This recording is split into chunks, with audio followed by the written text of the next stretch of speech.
Sudarshan news देख रहे हैं आप। आपके साथ हम तीनों आ चुके हैं लेकर आपका फेवरेट शो पक्ष विपक्ष, जहां पर खबर होती है, पक्ष विपक्ष होता है, विश्लेषण और आकलन भी होता है। आपके साथ मैं हूं लावनी विनीत और मेरे साथ है मेरे सहयोगी। नमस्कार, मैं हूं आपके साथ शिवम दत्त मेहता और मेरे साथ है मेरी सहयोगी। नमस्कार, मैं हूं आपके साथ निम्मी सिन्हा। चलिए लावनी, निम्मी, शुरुआत करते हैं खबरों की। और पहला मुद्दा, बड़ा मुद्दा जिसको लेकर पूरे देश में आंदोलन चल रहा है, गुस्से में डॉक्टर्स हैं और सभी लोग हैं। कोलकाता रेप मर्डर मामले पर आज सुप्रीम कोर्ट में सुनवाई हुई है।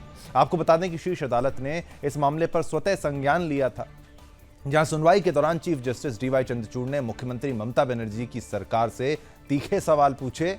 चीफ जस्टिस ने राज्य सरकार की तरफ से पेश वरिष्ठ वकील कपिल सिब्बल से पूछा कि जब आरजीकर मेडिकल कॉलेज और हॉस्पिटल में तोड़फोड़ हो रही थी तो उस वक्त पुलिस क्या कर रही थी।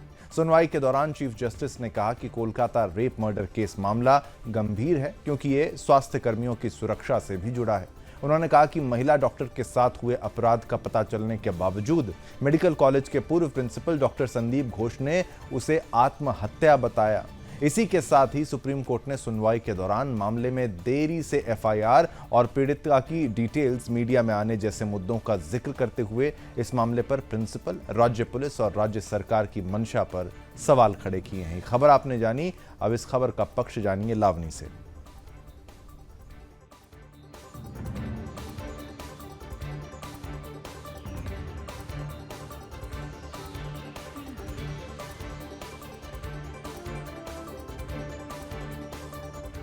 धन्यवाद शिवम। और आइए अब इस खबर के पक्ष की तरफ चलते हैं। तो पक्ष ये कहता है कि आरजीकर मेडिकल कॉलेज और अस्पताल में बलात्कार और हत्या की घटना पर इन दिनों पश्चिम बंगाल की ममता सरकार पूरी तरह से सवालों में घिरी हुई है। सरकार पर कुछ ऐसे ही सवाल आज सुनवाई के दौरान सुप्रीम कोर्ट ने भी दागे, जिन सवालों का समर्थन करते हुए बीजेपी नेता शहजाद पूनावाला ने कहा कि आज सुप्रीम कोर्ट के सामने जो सुनवाई हुई उससे एक बात तो स्पष्ट है कि ममता बनर्जी की सरकार बेटी को न्याय दिलाने के बजाय सच दबाओ, सबूत मिटाओ और बलात्कारी बचाव कर रही है। इस मामले को पहले ही आत्महत्या की शक्ल दी गई, परिजनों को शव तक नहीं सौंपा गया, घंटों शव के लिए उन्हें इंतजार करवाया गया। और वहीं राज्य सरकार का रोल अब इन सब चीजों को प्रमोट करने का नजर आ रहा है। लगातार राज्य सरकार इसे प्रमोट करती रही। 5000 गुंडे कॉलेज में घुस जाते हैं और वहां की पुलिस कुछ भी नहीं कर पाती है। सवाल बनता है कि क्या ममता बनर्जी जिम्मेदारी उठाते हुए इस्तीफा देंगी?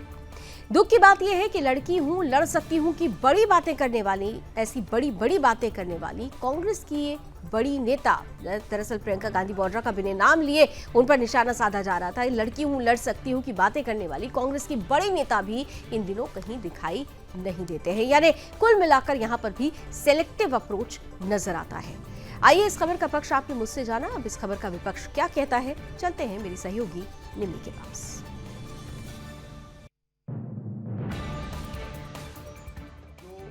माननीय सुप्रीम कोर्ट के सामने हियरिंग हुई, उसमें एक बात स्पष्ट है कि ममता बनर्जी की सरकार बेटी को न्याय दिलाओ नहीं, केवल और केवल सच दबाओ, सबूत मिटाओ और बलात्कारी बचाव कर रही थी। और सुप्रीम कोर्ट के सामने खुलकर आ गया कि कैसे एक व्यापक, व्यवस्थागत, संस्थागत तरीके से कवर अप करने का पूरा प्रयास किया गया। सुसाइड की शक्ल दी गई। पहले प्रिंसिपल ने तुरंत पेरेंट्स को किस प्रकार से बॉडी नहीं दिया, जिस प्रकार से वहां पर उनको घंटों तक इंतजार करवाया गया।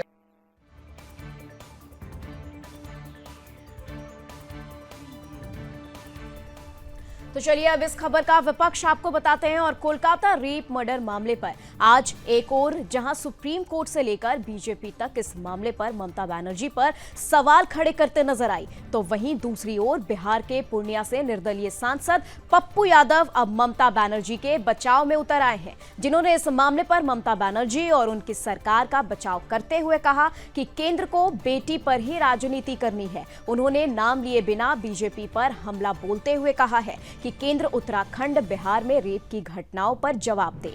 ये लोग ब्रजभूषण और राम रहीम पर जवाब क्यों नहीं देते। उन्होंने ये भी कहा कि जब आप सियासत के लिए बलात्कारी को निकालिएगा तब आप किस मुंह से उम्मीद करते हैं कि रेप की घटनाएं रुके। निर्भया कांड के बाद देश में रेप की घटनाएं 33% बढ़ी हैं। आगे बंगाल सरकार का बचाव करते हुए पप्पू यादव ने कहा कि सीबीआई जांच हो रही है, गिरफ्तारी हो गई है और बेटी के सवाल पर ममता बनर्जी खुद सड़कों पर उतरी हैं। फिर राजनीति कैसी और केंद्र कौन सी सुरक्षा की बात करता है। तो यहां पर पप्पू यादव जो हैं वो लगातार ममता बनर्जी के बचाव में यहां पर खड़े हो गए हैं और उनके बचाव में ये बयान उन्होंने दिया है।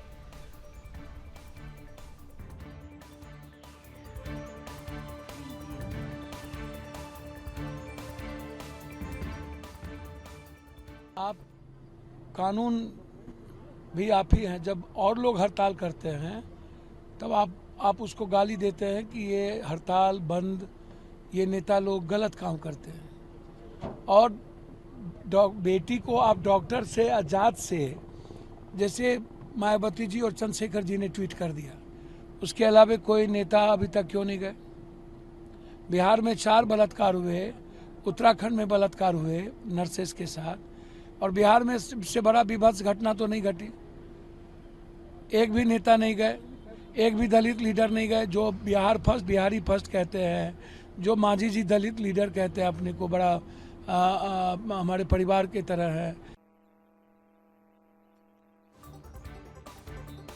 तो इस पूरे मामले पर जब सुप्रीम कोर्ट ने स्वतः संज्ञान लिया, अब इसकी पड़ताल की जा रही है। लेकिन लावनी निम्मी, आप जब देखते हैं इस पूरे केस में, क्या कहें, दाल काली है, पूरी दाल ही काली समझ में आ रही। दाल में कुछ काला तो है नहीं, क्योंकि 5000 से 7000 की भीड़ आती है। उस पूरे क्राइम सीन को एक तरीके से टैंपर कर दिया जाता है। उस कमरे के बगल में कमरे का निर्माण, जिसको टॉयलेट कह रहे हैं, उसको किया जाता है। प्रिंसिपल को उसका इस्तीफा बोलिए, हटाना बोलिए, हटा के नई जगह नियुक्त किया जाता है। ये तमाम बातें इस ओर इशारा करती हैं कि ये कुछ बड़ा छुपाया जा रहा है। और जिस प्रिंसिपल से ज़्यादा पूछताछ पुलिस को करनी थी, उससे कोई पूछताछ नहीं हो रही थी। और अब सीबीआई उन्हीं से पूछताछ कर रही है। और करप्शन का भी चार्ज है इसमें। बिल्कुल, करप्शन का चार्ज भी है। और साथ ही साथ अगर आप देखें तो सवाल ममता सरकार पर इसलिए भी उठ रहा है कि ममता बनर्जी जिस तरीके से दोषियों के साथ खड़ी होती हुई नजर आती हैं, वो खुद सड़क पर आ जाती हैं, रैली करती हैं। सवाल ही पूछा जाता है कि आप अपनी ही पुलिस के खिलाफ अगर रैली कर रही हैं तो इसका मतलब कि खामी आप में है। और अगर आपसे पुलिस नहीं संभलती है, अगर आपसे राज्य नहीं संभलता है, तो वाकई समय आ गया है कि राज्य में राष्ट्रपति शासन लगा दिया जाए। हालांकि इसे लेकर राजनीति बड़ी तेजी से हो रही है। अगर आपको शायद याद हो तो इस अगर के पीछे भी एक बहुत बड़ा प्रश्न चिन्ह था, क्योंकि उन्होंने कहा था कि पुलिस पूरी तरह से सही कार्रवाई कर रही है, अगर नहीं कर पाती है तो फिर सीबीआई को सौंप दिया जाएगा मामला। हाईकोर्ट ने इस पर स्वतः संज्ञान लिया था, बाद में सुप्रीम कोर्ट ने इस पर संज्ञान लिया। यानी कुल मिलाकर ममता बनर्जी लगातार सवालों के घेरे में रही। राजनीति है, राजनीति हो रही है, लेकिन इन सब के बीच बेटी को न्याय दिलाने की प्रक्रिया, जिसकी शुरुआत पुलिस से होती है, वहां से नहीं होके अब दरअसल ये पूरा मामला न्यायालय पर जाकर अटक गया है। और वहां से ये उम्मीद जताई जा रही है कि असल जो न्याय की तस्वीर होगी निकलेगी। लेकिन यहाँ पर राजनीति नहीं रुक रही है। निमी, बिल्कुल, यहाँ पर ये कह सकते हैं कि सबूतों से छेड़छाड़ करने की तो कोशिश की ही गई है, क्योंकि कहीं ना कहीं सेमिनार हॉल की दीवारें भी गिराई गई और हॉस्पिटल में 14 अगस्त के दिन तोड़फोड़ भी मचाई गई। तो कहीं ना कहीं ये जो सबूत मिटाने की जो प्रक्रिया है, ये सवालों के घेरे में है। इसी के साथ सुप्रीम कोर्ट में आज सुनवाई हुई इस मामले पर। आपको बता दें कि सुप्रीम कोर्ट में सुनवाई के साथ ही सुप्रीम कोर्ट ने यह नाराजगी भी व्यक्त की है कि आखिर जो मृतका है उसकी पहचान सोशल मीडिया पर कैसे उजागर हो गई, इसको लेकर के सुप्रीम कोर्ट ने काफी नाराजगी व्यक्त की। वहीं अब विपक्ष पर देखें तो विपक्ष में निर्दलीय नेता जो है पप्पू यादव, वो लगातार तृणमूल कांग्रेस को कहीं ना कहीं बचाने के लिए ये जो तमाम राजनीति है वो रच रहे हैं। बिल्कुल, और सारी बात यह है कि हम ये मानते हैं कि देश में हर जगह कहीं ना कहीं ऐसा जघन्य अपराध हो रहा है, रेप हो रहे हैं, इस बात में कोई झूठ नहीं है अगर विपक्ष इस बात को बोले। लेकिन अगर एक रेप होता है, उसको इतने बड़े लेवल तक उसमें इतना दाल में कुछ काला नजर आए, उसमें क्राइम सीन को टैंपर किया जाए, बगल में कंस्ट्रक्शन हो जाए, वो प्रिंसिपल टीएमसी का करीबी बताया जाए, सोशल मीडिया पोस्ट उसकी पिछली देखी जाए, 2 बार उसकी अगर सोचो उसकी ट्रांसफर को रोककर वापस बहाल कर दिया जाए, तो फिर इसको तो बचाना कहते हैं ना। इसकी अनुमति नहीं है। रेप हर जगह होते हैं, लेकिन इस केस में पूरा जो तंत्र है वो लगा है बचाने में।